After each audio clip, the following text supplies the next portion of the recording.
Okay, welcome back. This is part 3 of our honing video that I'm putting together here for YouTube. Very difficult to do this in only 10 minutes, so I've had to split this into 3 videos. So now we're going to talk about some of the advanced techniques of honing, but just in case you're pulling this video up for the first time, there are 2 other videos, part 1 and part 2. Part 1 talks about equipment primarily, and part 2 talks about sort of basic technique. So now we're going to talk about some of the more advanced aspects of honing. Primarily, what grit to choose, when to know when you're done on a particular grit, and also reconstruction of a blade or restoration of a blade that may be damaged. So we talked about how you're going to be using a 4-8000 grit combo Norton Waterstone, such as this one, to do basic blade maintenance. So if your blade is in good shape, like if you touch the blade with your thumb and you don't feel any major chips, it feels pretty smooth. Maybe it's not sharp. Maybe it's not digging into your thumb or cutting into your thumb, but it still feels pretty good. Hold it up to the light. Definitely no chips in the blade. Then you're probably good to use the 8000, and you might want to start with 10 strokes or so. I use a nylon brush. This is a nylon brush, and I use this to just pick up water and pour it on the stone. You always want to make sure that your stone is wet. Always examine the stone and see if it's dry at all. You can see this stone here. This is a 1000 grit stone, and it's pretty dry right now. I'm going to put some water on it, and you'll be able to see the water get absorbed into the stone. Maybe not slow. Yeah, there you go. You can see on the edge here that it's starting to absorb into the stone. The finer the grit, the less the water absorbs into the stone. When you're at the 8000, this yellow stone, really water doesn't soak into the stone so much. It kind of sits on the surface. But again, you'll want to check it every once in a while and make sure that you add water as the water evaporates and as the stone starts to dry out. So when you have a decent edge, you're talking 8000, and you might want to do 10 or 20 strokes. Maybe after 10 strokes, check it with the ball of your thumb and see how you're doing. And you'll feel the edge get sharper and sharper and sharper, and of course be very, very careful while you do this. Don't push your thumb or the blade into your thumb. Just feel the edge lightly. And you want to hone like this. And after maybe 10 strokes, a stroke being, this is a stroke, forward, back, that's one stroke. So you want to do 10 of those, and then you want to feel the edge, and you'll start to feel it get sharper and sharper and sharper. As it gets sharper and sharper, you might be close to over honing, which I find is difficult to do, but you might get there, and the way that'll feel is you'll feel the teeth, the serrations that you're grinding into the edge. You'll feel those cut into your thumb. If you hone some more, you might feel that start to get gritty.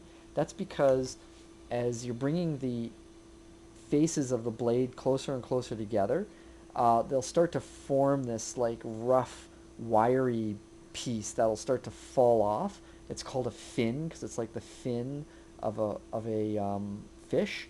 That's overhoning. And the way that you recover from overhoning is you hone the way that you strop with the spine leading, and you do that maybe 5 or 10 times, and then you go back to honing in the usual fashion. So just keep doing that back and forth as such, and check the blade maybe every 10 strokes to see how you're doing. And as you get more and more into this, you'll have to check the blade less and less. So the question then is, well, how do you know whether to use the 8000 or the 4000? Well, really, what it comes down to is grit. The coarser the grit, the more metal you're going to remove off the blade.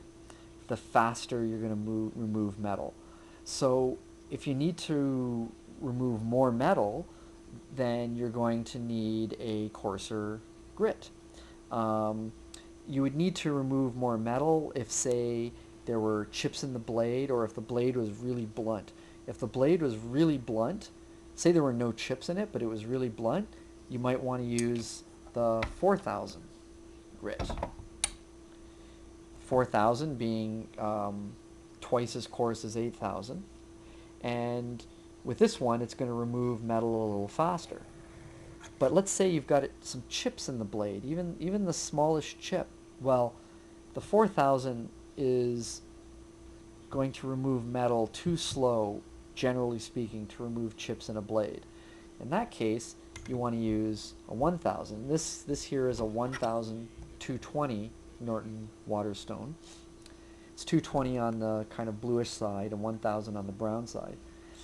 So again, it really comes down to speed. How fast do you want to remove the material? So a lot of people will advise against using 220, but don't be afraid of it. Really, it comes down to what I just said. It's about removing metal. So if you have a situation where you have a lot of metal to remove, let's say you've got a chip in your blade that's like a 1/16 of an inch or maybe even more, that's a lot of metal that you have to remove off the blade. You have to be up past the chip. You're not going to be able to do that on a 4000. You might not even be able to do that on a 1000 Waterstone. You might be forced to do that on a 220. So it's no big deal. Granted, you know, it does have its challenges, because remember, the coarser the grit, the more material you're going to remove faster. But also, the size of the grit is going to cause these kind of serrations in the blade, in the edge, and the coarser the grit, the coarser there's those serrations. So if you do hone with a 220, it means those serrations are going to be that much coarser, which means that you're going to have to now work the blade on, once you get past the chip, you're going to have to work the blade now on the 1000 to get those serrations down to 1000. Then you're going to have to work on the 4000. Then you're going to have to work on the 8000. So you can go to the coarser grits. It's just going to take more and more time. So let's go back a little bit to an edge that's in decent shape but maybe is blunt. So in that case, you would use the 4000, and again, back and forth, maybe every 10 strokes or so, check the blade. With the 4000, you'll feel, when you touch the blade with your thumb, you'll feel the serrations in the blade. They're a little grittier. And if if you're using a 1000 or a 220 and you do that, they're even more grittier. So that's one way to check to see when it's the right time to move to the next coarseness of stone. So for example, let's say I'm using the 1000 and I've got a chip, and so I'm honing and the chip's disappearing more and more to the point where I can barely see it. So now I'm going to touch the blade, and the blade's going to be, it's going to be pretty smooth, but I'm going to feel this grittiness in the blade. That's these 1000 grit sort of serrations that have been cut into the blade. So then I move to the 4000. So let's say I hone maybe 5 strokes and I touch it. Well, it's still going to feel a little gritty. The point is that you want to hone on the next highest grit until you feel the serrations from the previous coarser grit honing disappear. And then at that point, essentially, you move on to the next higher one. And that'll get you a blade that's nice and keen. So another thing is, we've been talking about blades that have chips in them. So let's say you have a blade that has, some pretty big chips in it. I mean, big meaning that you can see them without really looking closely. That would be a big chip. So in that case, you have to remove a lot of metal off the blade. And as we talked about in the other video, that as you remove metal off the edge, you're removing metal off the spine. So that'll wear the spine down quite a bit in order to get that chip out. Well, there's a way around that. And the way around that is to use black tape, black electrical tape. camera went out of focus there. So this is called taping the spine, and it's a technique that's used to kind of preserve the life of the razor when you're doing major edge reconstruction like removing a chip. What you do is you take black electrical tape. Black electrical tape, the reason for using black electrical tape is because it works the best for this. And what you do is you put it on the spine so that it covers the entire spine. Just put it on there like that. So now you've got black electrical tape on the spine, and now you can use a coarser hone to remove metal off the edge, but it won't remove metal off the spine. And then once you've got yourself down to where you can barely see the chip and you want to move to the next level of fineness of hone, you can take the tape off, okay, and then start honing, and that'll now start to establish the bevel. So here's an important thing. If you're removing a chip out of a blade and you're using a 1000 grit, you've got to tape the spine, you start honing. Now, of course, you're not going to remove metal off the spine, but you're going to be removing it off of the edge. But now the bevel on the edge is not going to be consistent or where you need it to be in order to move to the finer ones. So this is what I do. I tape the spine, I hone on the coarse stone till the chip's basically gone. Then I take the tape off, and then I hone very gently on the same coarse grit. And what that does is it begins to establish the bevel at the angle that it's going to ultimately be at. Then I move to the finer stone, check it with my thumb until I've got a nice good edge and it feels consistent.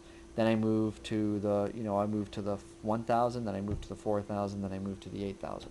Now, one thing that you might find is that it takes a long time to remove metal off of a blade when you're trying to get a chip out.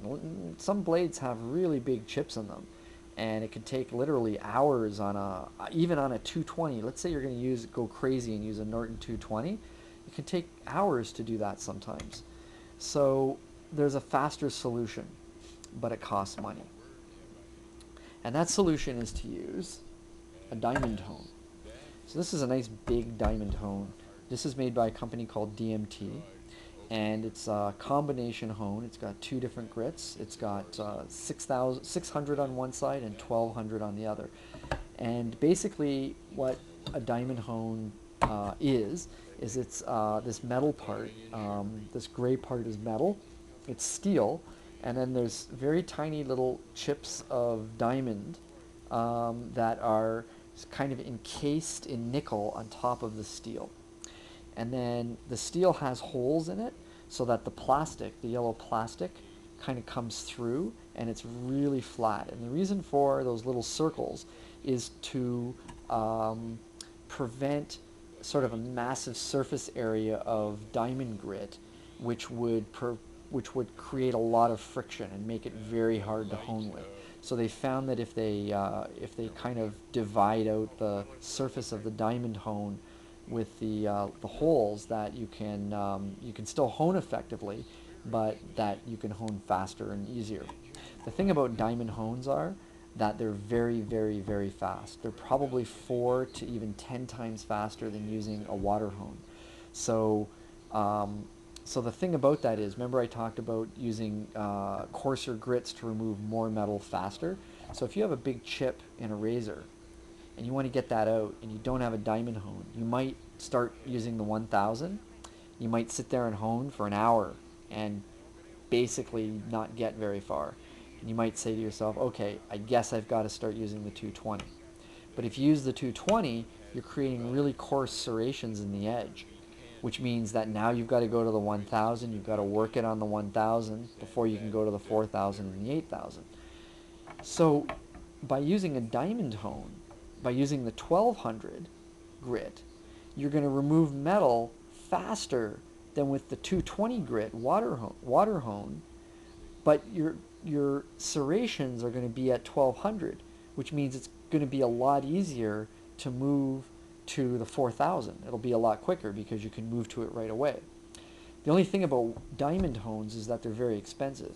For example, the 4000, 8000 combo stone is about $90 Canadian at Lee Valley. The 221,000 is about $35. The 600, 1200 diamond hone, this big one, is $140, $150. It's a lot of money. Diamond hones are also water lubricated, so you would use water on them as such. Spread the water around. The water doesn't get absorbed into the hone, but you still have to be careful about making sure the water doesn't evaporate. And the technique that I use, which seems to be fairly effective, is instead of using kind of a back and forth motion like you would, when you're removing a chip, you can use a circular motion as you draw the blade forward. And that kind of gives you sort of more honing, more effective honing for every stroke that you do, and it works a lot faster. Then as the chip starts to be removed, or let's say you're not removing a chip, let's say you're trying to get a blade sort of straight or doing some kind of reconstruction. But as you get closer to that point where you're going to now start to move to finish the blade, then you start using straight strokes. Right? The other thing is, if you're going to be removing a lot of metal off of the edge, then you want to tape the spine. And you can tape the spine and still use the diamond hone. Take the tape off at the moment that you're going to maybe do 5 or 10 strokes to establish the bevel, and then move to the finer